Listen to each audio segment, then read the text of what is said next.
Well, I come back a lot because my family are all in Cape Town, so I visit a lot, and I love coming back because you know, Cape Town is my first home and is my real home. And for personal, like your personal views with essay drama at the moment as a genre, how do you feel? What is the genre supposed to be addressing at the moment?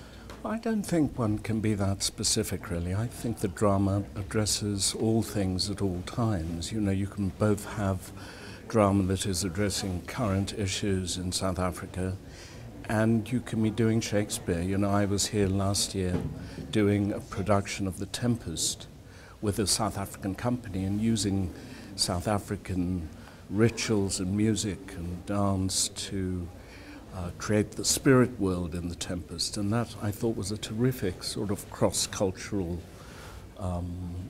event that used everything that South Africa has but feeding it into Shakespeare.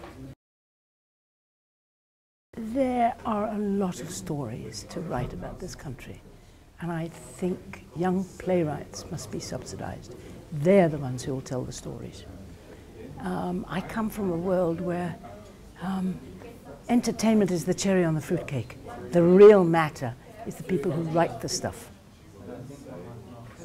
If you look at the dramatis personae of any play, if you look at the cast of any film, credits rolling, you will see about 9 out of 10 times male names.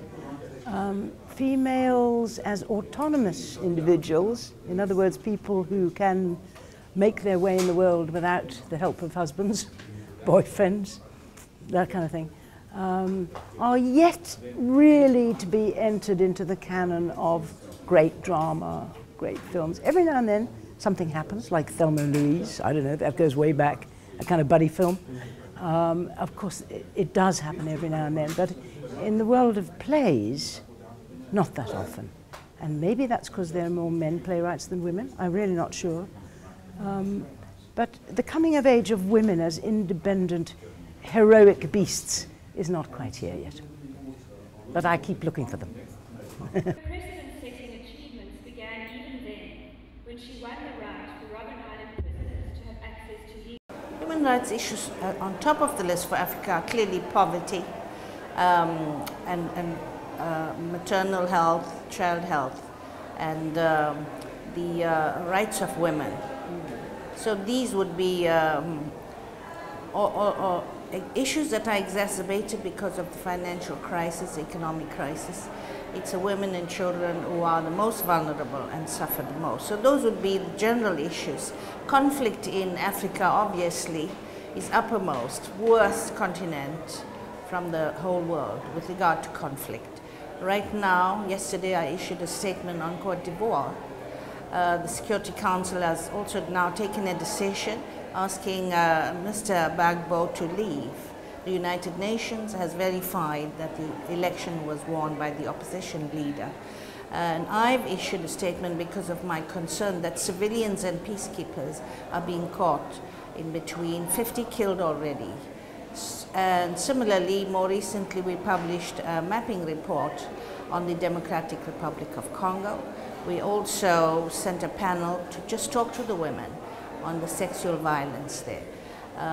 So the lack of access to justice is horrendous, lack of access to medical care, but mainly protection and prevention of rape is lacking. So I would name those two countries as just key concerns in Africa right now. I have attended the AU conferences where many other issues are raised and addressed.